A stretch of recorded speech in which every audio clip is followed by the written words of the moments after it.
അപ്പോൾ കഴിഞ്ഞ ദിവസം ഒരു രോഗി വന്നത്, അവർ കാലിലൊരു മുറിവാണെന്ന് പറഞ്ഞിട്ടാണ് കാണിച്ചത്.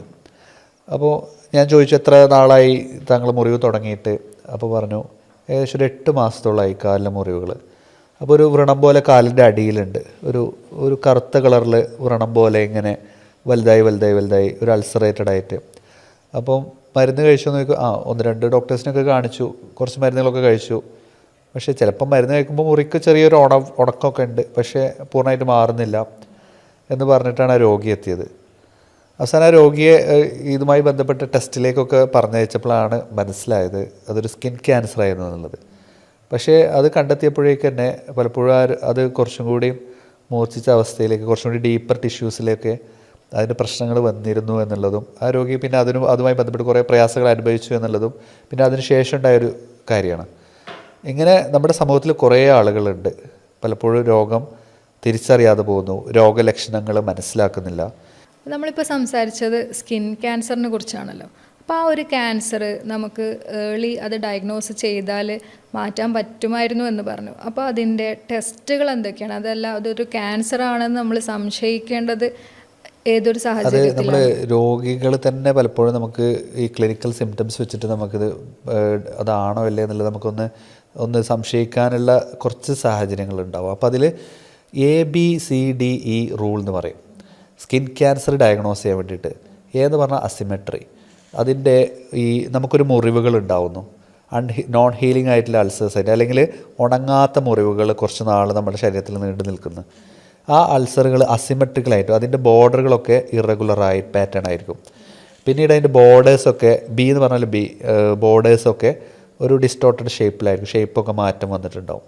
പിന്നെ C എന്ന് പറഞ്ഞാൽ കളറ്, അതിൻ്റെ കളറ് ചിലപ്പം ഒരു ബ്ലൂ ബ്ലാക്ക് അല്ലെങ്കിൽ ഒരു കുറച്ച് പല കളറുകൾ തോന്നിപ്പിക്കുന്ന രീതിയിൽ, ഇപ്പോൾ മാലിഗ്നൻ മെലനോമ പോലത്തെ സ്കിൻ ക്യാൻസറുകളിലൊക്കെ പല കളറുകളായിട്ട് കാണാം. പിന്നെ D എന്ന് പറഞ്ഞാൽ ഡയമീറ്റർ, നമ്മൾ അതിൻ്റെ വീതിയും നീളമൊക്കെ നോക്കുമ്പോൾ അത് സാധാരണ നമ്മൾ ഈ പെൻസിലിൻ്റെ പുറത്തുള്ള റബ്ബർ ഉണ്ടാവുമല്ലോ, അത് നമുക്കറിയാം, അതിനൊരു വലിപ്പം അറിയാം. അപ്പോൾ നമുക്കൊരു മോളുണ്ടാകും, നമ്മുടെ ശരീരത്തിലൊരു കറുത്ത പുള്ളി ഉണ്ടാകുന്നു, അല്ലെങ്കിൽ ഒരു കറുത്ത പാടുണ്ടാകുന്നു, അല്ലെങ്കിൽ ഒരു അൾസർ ഉണ്ടാകുന്നു, ഒരു മുറിവുണ്ടാകുന്നു. ഇത് വലുപ്പം വളർന്ന് വരുന്നൊരു സാഹചര്യം, അല്ലെങ്കിൽ നമ്മൾ ആ ഒരു റബ്ബറിൻ്റെ കാട്ടിയിലും കുറച്ച് വലുപ്പത്തിൽ വളർന്നു വരുന്നത്, ഡയമീറ്റർ കൂടി വരുന്നു. ഇതാണ് D എന്ന് പറയുന്നത്. ഇനി E എന്ന് പറഞ്ഞാൽ ഇവോൾവ്, അത് കൂടുതലായിട്ട് വലുതായി വളർന്നു വരുന്ന ഒരു സാഹചര്യം ഉണ്ടാകുന്നു. ഇത്തരം സാഹചര്യങ്ങളുള്ള ഒരു സ്കിന്നിലുണ്ടാകുന്ന കളർ ചേഞ്ചസ്, സ്കിന്നിലുണ്ടാകുന്ന ചില അരിമ്പാറകളുടെ വളർച്ച, അല്ലെങ്കിൽ നമ്മുടെ സ്കിന്നിലുണ്ടാകുന്ന ചില മുറിവുകൾ ഉണങ്ങാത്ത അവസ്ഥ, ഇതൊക്കെ തുടക്കത്തിൽ തന്നെ ഒരു സ്കിൻ ക്യാൻസറിൻ്റെ ലക്ഷണമായിട്ട് നമുക്ക് കാണാവുന്നതാണ്. അപ്പം അങ്ങനെ സംശയിക്കുകയാണെങ്കിൽ നമ്മൾ ഡോക്ടറെ അടുത്ത് കൺസൾട്ട് ചെയ്യുക, ഡോക്ടറുടെ നിർദ്ദേശപ്രകാരം ബാക്കി ഇൻവെസ്റ്റിഗേഷൻസ് എന്താണെന്ന് ചെയ്യുക. എന്തൊക്കെ ടെസ്റ്റുകളാണ് നമ്മളപ്പോൾ അതിൽ നമുക്ക് മിക്കവാറും അധികം സ്കിൻ ബയോപ്സി പോലത്തെ ടെസ്റ്റുകളായിരിക്കും ചെയ്യാനുള്ളത്. അതൊരു സ്കിൻ ഡോക്ടറുടെ കൺസൾട്ടേഷനോട് കൂടി തന്നെ അത്തരം കാര്യങ്ങൾ, ഒരു ഓങ്കോളജിസ്റ്റിൻ്റെ കൺസൾട്ടേഷനോട് കൂടിയൊക്കെ നമുക്കത് ചെയ്യാവുന്നതാണ്.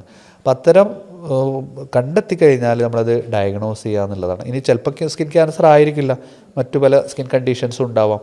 അപ്പോൾ അതാണെങ്കിൽ നമുക്ക് ഏതാണ് എന്നുള്ളത് കൃത്യമായിട്ട് ഡയഗ്നോസ് ചെയ്യുകയും അതിന് വേണ്ട കൃത്യമായിട്ടുള്ള ചികിത്സ ആ സമയത്ത് സ്വീകരിക്കുകയും ചെയ്യുക എന്നുള്ളതാണ് ഏത് ക്യാൻസറുകളിലും ഏറ്റവും അഭികാമ്യമായിട്ട് നമുക്ക് ശ്രോതാക്കളോടോ നമ്മുടെ പേഷ്യൻസിനോടൊക്കെ നമുക്ക് പറയാനുള്ളത്.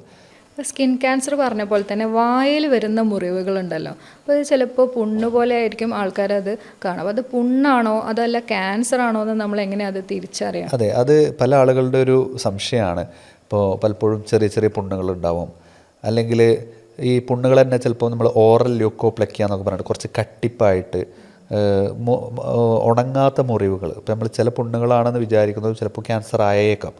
അപ്പോൾ അത് ഉണങ്ങാത്ത മുറിവുകളും കാലങ്ങളോളം നീണ്ടുന്നു. ചിലപ്പോൾ നമ്മൾ ഒരു വൈറ്റമിൻ B കോംപ്ലക്സ് മരുന്നുകൾ കഴിക്കുന്നു, അല്ലെങ്കിൽ ചില മരുന്നുകൾ കഴിക്കുന്നത് മൂലം ചിലപ്പോൾ ഡെഫിഷ്യൻസി കൊണ്ട് വരാം, ആഫ്റ്റർ സൾസേഴ്സ് വരാം.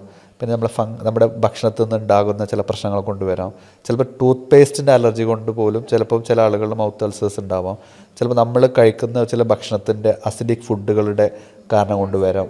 പിന്നെ ഗ്യാസ്ട്രോ ഇസോഫാഗൽ റിഫ്ലക്സ് ഡിസീസ് എന്ന് പറഞ്ഞാൽ നമുക്ക് വയറിലേക്ക് ഗ്യാസ് തികട്ടി വന്ന് തൊണ്ടയിൽ എന്തോ വന്ന് മുട്ടി നിൽക്കുന്ന പോലത്തെ രോഗാവസ്ഥയാണ് gastro oesophageal reflux disease, GERD എന്ന് പറയുന്ന കണ്ടീഷൻ. അപ്പോൾ ആ അവസ്ഥയിലൊക്കെ കൂടുതൽ അസിഡിറ്റി മുകളിലേക്ക് സ്പ്ലർട്ട് ചെയ്ത് വന്നിട്ടൊക്കെ പുണ്ണുകൾ ഡെവലപ്പ് ചെയ്യാം. ഇങ്ങനെ പല കാരണങ്ങളുണ്ട്.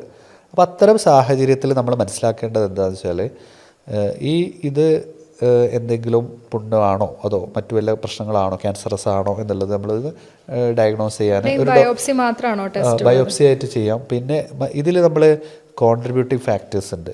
ഇപ്പോൾ ഒരു സ്മോക്ക് ചെയ്യുന്ന ആളാണ്, അല്ലെങ്കിൽ കൂളിപ്പ് ഉപയോഗിക്കുന്ന ആളാണ്, അല്ലെങ്കിൽ ആൽക്കഹോൾ ഉപയോഗിക്കുന്ന ആളാണ്, മറ്റു പാൻ പരാഗുകൾ നമ്മുടെ ചുണ്ടിൻ്റെ അടിയിൽ തിരികുന്ന പല സാധനങ്ങളുണ്ട്, ചൈനി കൊയിനി എന്നൊക്കെ പറഞ്ഞിട്ടില്ല പല സാധനങ്ങളും ഇന്ന് ആളുകൾ ലഹരിക്കായിട്ടോ ഒരു പ്ലഷറിന് വേണ്ടിയിട്ടൊക്കെ ഉപയോഗിക്കുന്നുണ്ട്.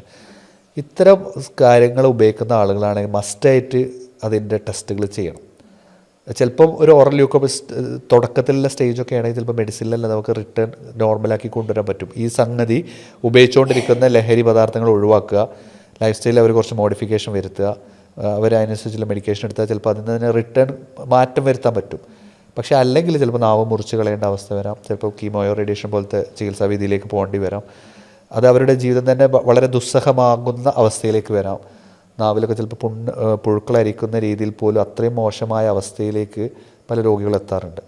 അപ്പോൾ ഈ രോഗത്തിൻ്റെ കാഠിന്യം അറിയാതെയാണ് പലപ്പോഴും ഇത്തരം ആളുകൾ ഇത്തരം ലഹരിയിലേക്ക് എത്തുന്നത്. സ്മോക്കിംഗ് ചെയ്യുന്ന ആളുകൾ, അല്ലെങ്കിൽ കൂളിപ്പൊക്കെ ഒന്ന് വളരെ ട്രെൻഡിങ് ആയിട്ട് ആളുകൾ ഉപയോഗിച്ചുകൊണ്ടിരിക്കുന്നത്.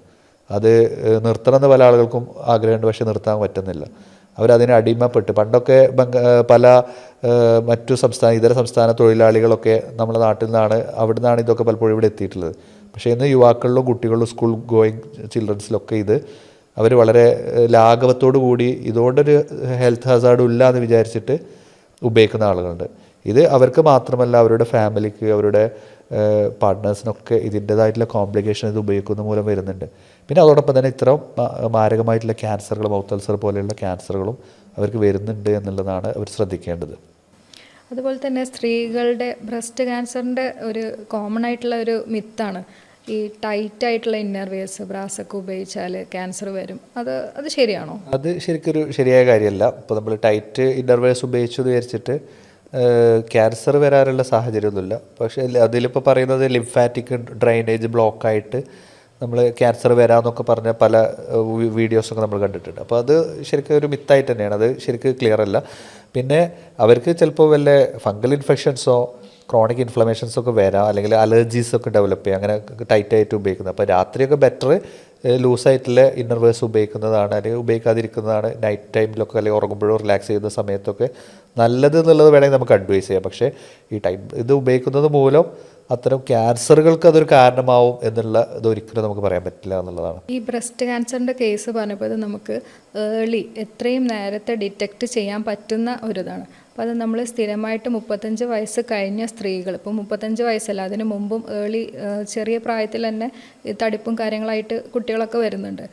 നിർബന്ധമായിട്ടും എല്ലാ സ്ത്രീകളും ഒരു 30 വയസ്സ് പ്ലസ് ഉള്ള എല്ലാവരും അത് ഓരോ മാസങ്ങളിൽ അല്ലെങ്കിൽ ഒരു 3 മാസം കൂടുമ്പോഴെങ്കിലും കൃത്യമായിട്ട് സെൽഫായിട്ടൊന്ന് പരിശോധിക്കണം എന്നുള്ളതാണ്. അവനവൻ്റെ ബ്രസ്റ്റിൽ നമ്മൾ തന്നെ കൈവച്ചിട്ട് പാൽപ്പേറ്റ് ചെയ്തിട്ട് എന്തെങ്കിലും തടിപ്പോ കാര്യങ്ങളോ ഉണ്ടോ എന്നുള്ളത് നമ്മൾ കറക്റ്റായിട്ട് പരിശോധിച്ച് ഫോളോ അപ്പ് എടുത്ത് പോകണം. അപ്പോൾ ഈ തടിപ്പ് സോഫ്റ്റായിട്ടുള്ള സ്വെല്ലിംഗ് ആണ്, തടിപ്പാണ്.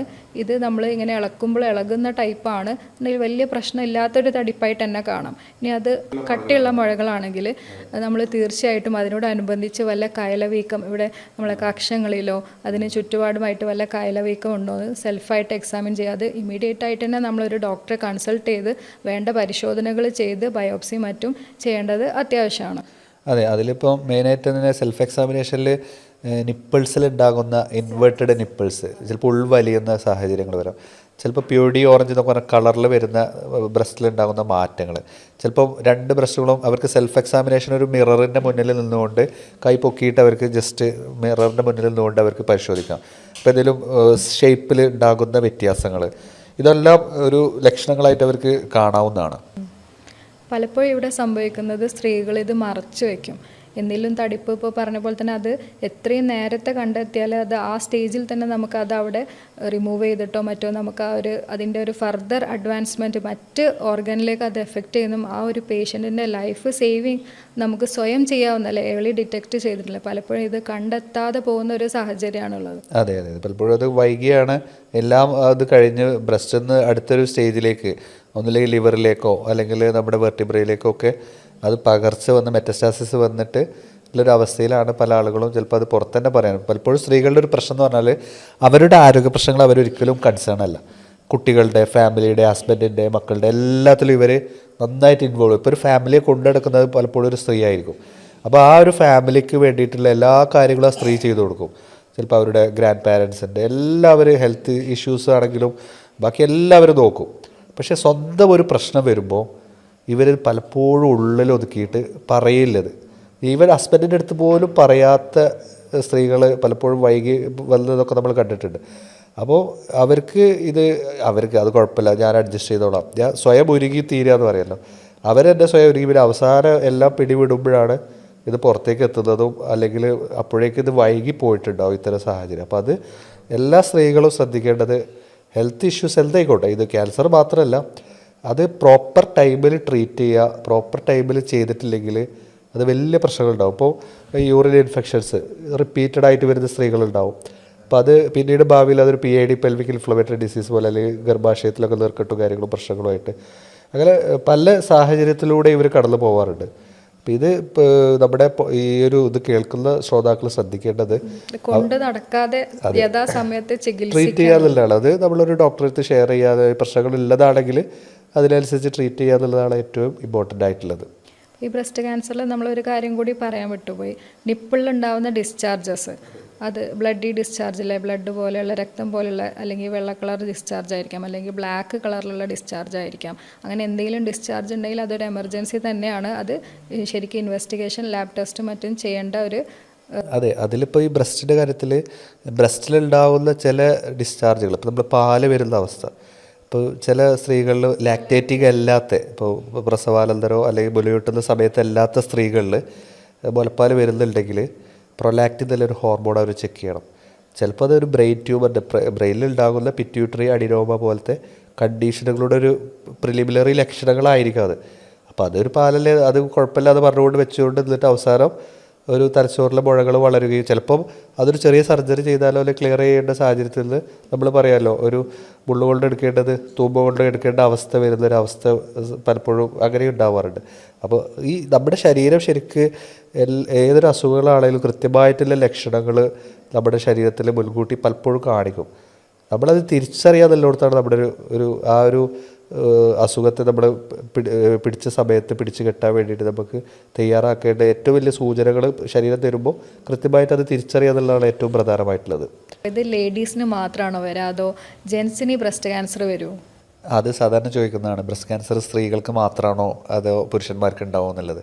അപ്പോൾ സാധാരണ പുരുഷന്മാർക്കും ബ്രസ്റ്റ് ക്യാൻസർ വരാം. പക്ഷേ കൂടുതൽ നമുക്ക് ഒരു അളവ് നോക്കുമ്പോൾ സ്ത്രീകളിലാണ് ബ്രസ്റ്റ് ക്യാൻസറിൻ്റെ അളവ് കൂടുതൽ. പുരുഷന്മാരിലും ബ്രസ്റ്റ് ക്യാൻസർ വരാവുന്നതാണ്.